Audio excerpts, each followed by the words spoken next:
Good morning, my beautiful AMD bros. So, we're going to talk about AMD FSR4, AI upscaling, AI inference, and AI being used for frame generation. Hopefully next year when the new AMD GPUs are when AMD's RDNA4 cards are launched. But here's the question. Here's the thing that really matters the most. Will FSR4 become available on your 7000 series GPUs and possibly your 6000 series GPUs? Now, so I mean RDNA2, RDNA3, RDNA4. Obviously, Jack, oh gosh, what's his, I don't know how to say his name, but Jack Huyan or whatever. It's talking about, like ROG Ally, Lenovo Legion Go. So those are both RDNA3 GPUs. So the ROG Ally, the Lenovo Legion Go, these are both RDNA3 GPUs. So if they are able to bring that to those, I'm pretty sure they should work on our 7000 series GPUs. We do have AI accelerators in the 7000 series GPUs. We do. But are they going to be used? Now, from what I'm understanding, I don't know, man. It seems a little bit. It seems like AMD is saying, yeah, we're gonna do AI, but we're going for like frame generation, we're going for inference, we want to try to bring down battery usage for your handheld devices. Obviously, if it's coming to PSS or PS5 Pro, okay, we have a lot of people saying that the PS5 Pro is going to be RDNA4 backported, RDNA4 for like the ray tracing features. But guys, the overall chip from the PlayStation 5, we don't know if it's actual RDNA3 or if it's still just a heavily customized RDNA2. I don't think like we've gotten really anything. All we have is speculation. I still haven't seen PlayStation come out and say, oh yeah, this is RDNA3 with RDNA4. So we don't even know that. And to be completely honest with you guys, I really do think that it is probably still the same RDNA2 architecture. It's probably just, I mean, maybe they bumped it up to RDNA3, but wouldn't that make that like a whole new console generation or something? I mean, that's just the way I kind of look at it. It's really confusing, and these whole Pro consoles are starting to get kind of annoying in terms of like, what they can do, what they're made out of, other things like that. I don't know, but I mean, if it is, hallelujah. I mean, that explains, the extra added price and all of that stuff. But here's the thing, guys, and this is what kind of gets a little bit, annoying when it comes to just technology in general moving forward, is the fact that like some people are going to get left behind. Now, I personally think that the 7000 series GPUs from AMD are awesome. I've bought multiple of them this generation, from the 7600 XT all the way up to 7900 XTX.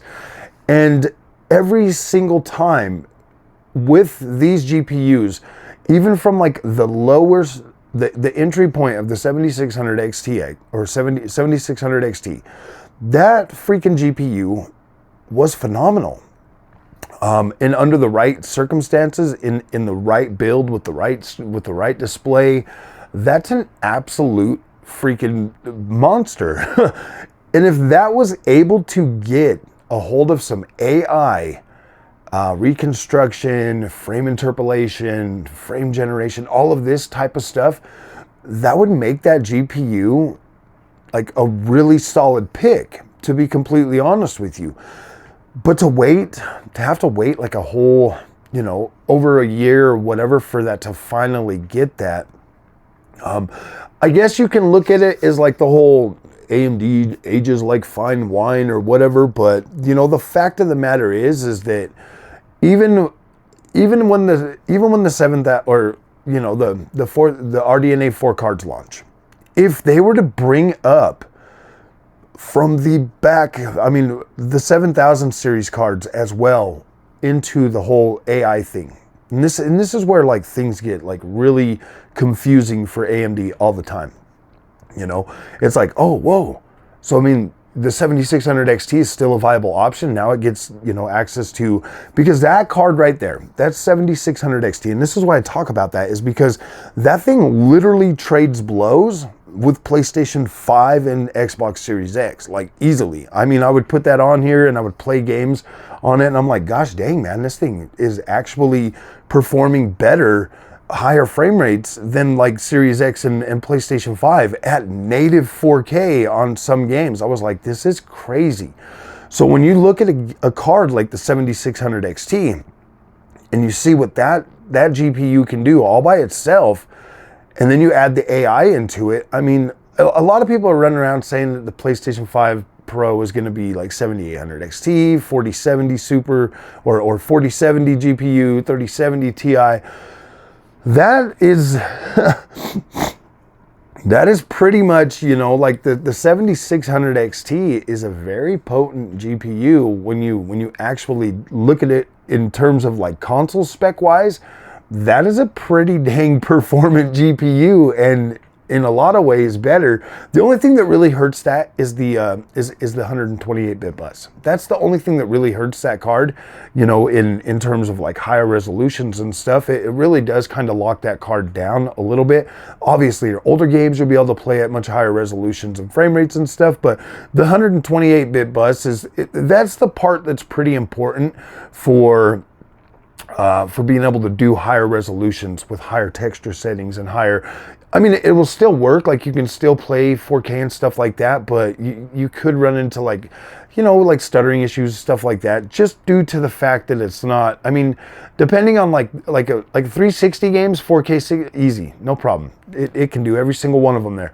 Xbox One and, you know, PlayStation 4 generation, it might struggle a little bit, but you can still usually play some of them games, you know, like your bigger games like your Red Dead Redemption 2 or your Assassin's Creed Valhalla or some stuff like that. You'll be able to play them, but those are where it's going to start to, you know, get a little bit wonky on like 4K and stuff. But like the newer games like the Unreal Engine 5 and stuff like that, those are really going to struggle to try to play those at higher resolutions over that. So with the AI upscaling coming to a card like that, that could potentially make that card even a little bit better, you know, like to be able to run those games at 4K without, because if you're upscaling from like 1080p, which that card is literally built for 1080p 1440p, if you have AI upscaling, then you can run it like 1080p, let it upscale, and then you've got a better overall experience trying to run at 4K. It's like with your 3060 Ti or your 4060 Ti, enabling DLSS gives you that ability to actually play at higher resolutions and still continue to get like a decent experience with a great looking with overall great looking resolution. Like it really does. It really does kind of blur the lines of what a GPU can do when you utilize technologies like XeSS, DLSS. It really does kind of blur the lines to the point where you're like, whoa, man, you feel like you've got more than you paid for. And so that gives you like this euphoria that like, oh my gosh, man, like I spent this money, I got an incredible freaking GPU. This is so awesome. Like you put yourself in a situation to where you're feeling like you're punching above your weight, but but you are leaving a lot of power. You're leaving a lot of performance on the table when you do that. Like, yes, you're getting 4K. You might be, you know, yeah, I'm getting like 45 to 65 frames a second at 4K. If I drop it down to balanced and this and that, you really can like kind of trick yourself into thinking, but you are. If you would have just played at 1080p on those 60 series cards, you would easily be at high frame rates, and you would easily be having fun. But when you're trying to shoot for that higher resolution on a budget GPU, it's doable. Obviously, technologies like DLSS and XeSS and FSR, they do give you that ability to push past what you want, but you're leaving so much performance on the table because you are not utilizing that card the way it should be utilized. You're utilizing it to go after something that costs a lot more money overall and has a lot more performance in there. But if you would literally just play at like 1080p or something, you'd probably do a lot better. You'd probably have a lot better performance and stuff. And a lot of people know that, but some of these people, you know, some of us newer guys coming from console over to PC, like we're perfectly okay with, I mean, like our tolerance is so high that like, we don't care. We're gonna play at 4K with our DLSS and with our XeSS. So FSR4 coming to the table. The biggest problem, honestly, guys, with FSR4 and using AI and it coming out so freaking late is the fact that every single RDNA4 GPU is going to have to heavily compete with the PlayStation 5 Pro. Can they do it? It will play. A PlayStation 5 Pro is a all-in-one freaking console system that's going to use PSSR, which is essentially FSR4. So when you look at that, you're now your $500, $600, $700 GPU has to compete with an all-in-one system that's going to play Sony PlayStation first-party games day one. And then maybe you'll get them a year or two later on your PC. But you're going to get to play those games day one. You're going to get to play GTA 6 day one on a PlayStation 5 Pro. And there's nothing else out there that's going to compete with that, except for Xbox Series X. And now I fully believe that Rockstar will absolutely take full advantage of your Xbox Series X. So whatever frame rate you're getting on PS5, you should be able to get on Xbox Series X. Xbox Series X does have a better CPU still, regardless of PSSR. That's not going to change the dynamic too much in terms of like overall performance, but it will add to PlayStation 5 Pro games looking probably better easily. I mean, yeah, obviously. They're going to look better on the PlayStation 5 Pro, so that is the big thing. But yes, your Xbox Series X should still trade belows performance-wise, like it should. And the invention of PlayStation 5 Pro will actually lead developers to building better ports for Xbox Series X. You will get like some of that, you know, that is going to translate to better performance for Xbox Series X going forward. So that is a good thing. But gosh, man, I'm excited. I am excited about the FSR4, but I do kind of feel like it's a little bit too late, to be completely honest with you. I feel like it's too late at this point for AMD to really claw back any type of market share, especially with it launching on PS5 Pro first. This should be a technology that should easily come out in whatever form it's at on your 7000 series GPUs, on your ROG Ally, on all of that stuff. Like, it should already be out there showing people how it works, because if the only way AMD can show off this technology is through PlayStation 5, that is going to build PlayStation 5 mindshare, not AMD mindshare. AMD is only going to benefit to the fact that people are going to buy a lot of PlayStation 5 Pros and not even give them credit for the AI upscaling that their chips are going to be able to do. So AMD needs to launch their FSR4 technology before the PlayStation 5 launches, if possible. They need to. That would be better for them to start gaining mind share, so that people know that, like, oh yeah, look, RDNA4, it's going to have better, you know, performance than that. Because let's not, like, Whatever the PlayStation 5 Pro PSSR can do, FSR4 on a dedicated GPU is going to be significantly better. Significantly better. I mean, no matter what, like it is going to be significantly better on the RDNA4 GPUs than it will be in the PlayStation 5 Pro. Just like with everything else, you're going to have better power delivery, everything. Just in that GPU, it's going to be better. It's going to have a higher bus rate. Well, maybe it might be the same as PS5 Pro. If they're still both at 256-bit bus, then I don't know. Maybe. This is crazy. This is crazy talk. So guys, AMD's FSR4 coming out. Apparently with the RDNA4 GPUs, which I think they should have it. I think they should put it out before that so they could start building mindshare around it. But who am I? I'm just a consumer, man. Like, I just happen to like AMD GPUs, and I think this is exciting, but I think it's probably going to be rolled out and delivered the wrong way, like they do with everything. It's crazy, man. Like, it is crazy that AMD. I love AMD. I do, and having like FSR4 AI frame generation right now really doesn't matter too much. I mean, I'm rocking a 7900 XTX. I'm on a 3440 by 1440p monitor, so my games absolutely look incredible.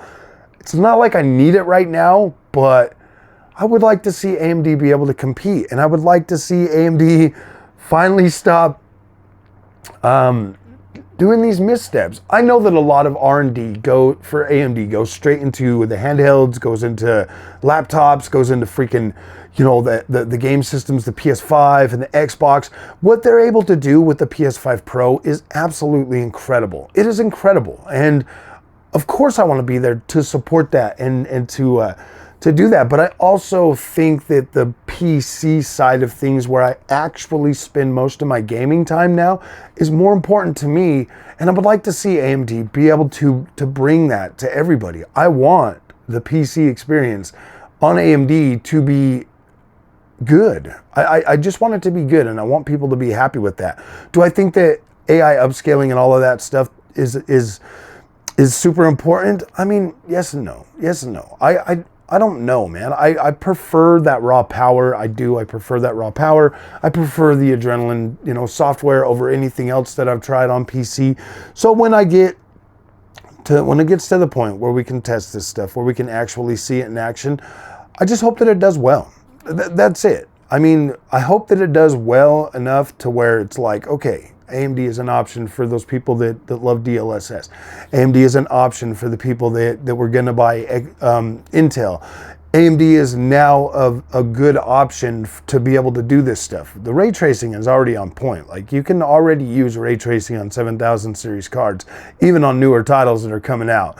And it's fine. Like, it works. Like, when I'm playing like Cyberpunk with just regular ray tracing, no pad tracing, you can get really high frame rates on that. It's like crazy. Like, and it looks very, very good. So I don't know, guys. All right, guys. If you guys like this content, don't forget to like and subscribe, man. I'll see you guys in the next one. Thanks for watching. We'll see you later.